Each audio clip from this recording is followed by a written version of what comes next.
এইদিকে মূলত সমুদ্র মেরিন ড্রাইভ অ্যাকুরেট, ওইদিকে কিছুই নেই। আইসে মানুষের বালুর ভিতরে এসে লাফালাফি করে। হ্যাঁ, ওই রাতে একটু দূরে তো, অনেক দূর তো, প্রায় 25 কিলো। তবে এখানে আসলে সমুদ্র দেখার শখ মিটবে। হ্যাঁ, কত দেখতে পেয়েছি, দেখো মন ভরে দেখো। পানিও মোটামুটি ক্লিয়ার। ওই প্যারাসাইকেলিং এ চলে ওইদিকে।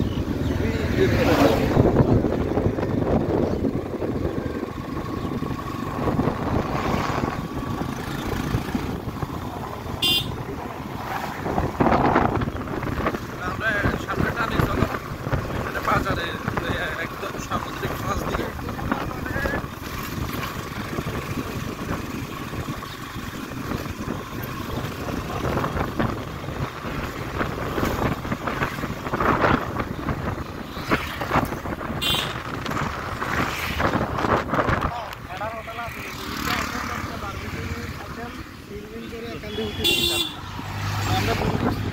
মোটরসাইকেল সাথে থাকে। আসলে আগে ইনানির আগে তো এই রোডে আর সামনে যায়নি, সেনবাড়ির বেশি ভিতর দিয়ে।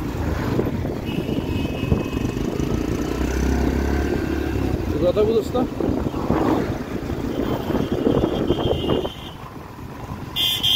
পানির কালার বীজ দেখলে মন পড়ে যায়। বীজে মানুষ হালকা হালকা রিল্যাক্স, কেউ কারো দিকে তাকানোর নাই। একদম ফ্যামিলি নিয়ে আসলে এদিকে আসলে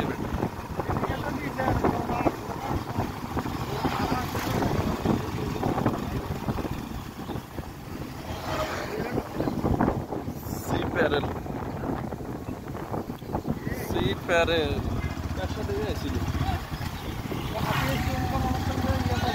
হ্যাঁ,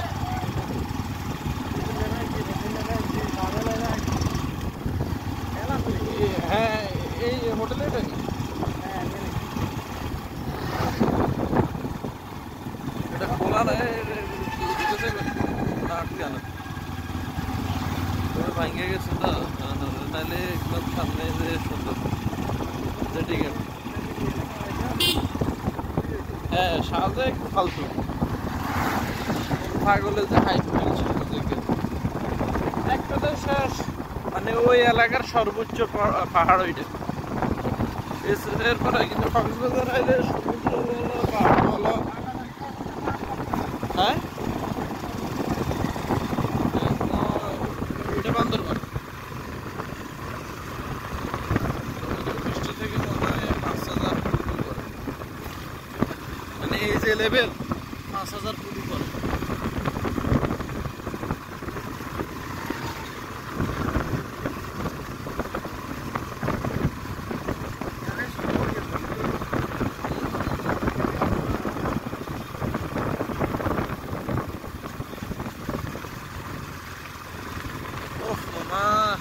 মেরিন ড্রাইভার গাছগুলো সেরকম লাগতেছে, সমুদ্র সেরকম লাগে। ক্যামেরাতে তো আসলে ক্লিয়ার দেওয়া যায় না আসলে। অবস্থা দেখছি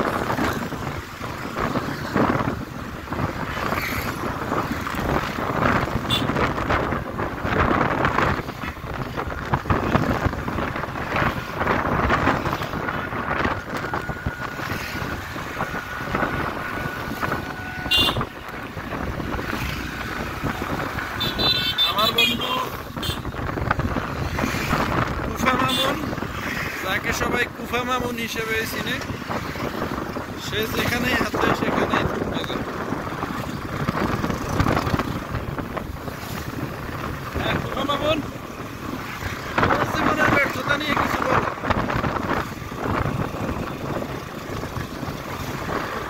মানে তোমার জীবনের ব্যর্থতা হয়েছে শুধুমাত্র একটাতে আটকে যাওয়া, বিয়ে। হ্যাঁ, আরেকটা বিয়ে করতে ফেললে তোমার জীবনের ব্যর্থতা কেটে যাবে।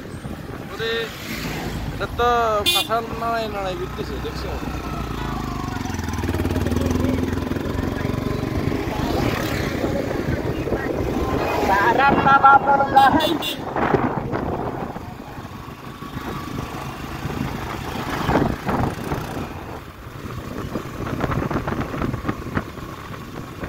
এখানে আসি না মানুষ ছবি তুলে।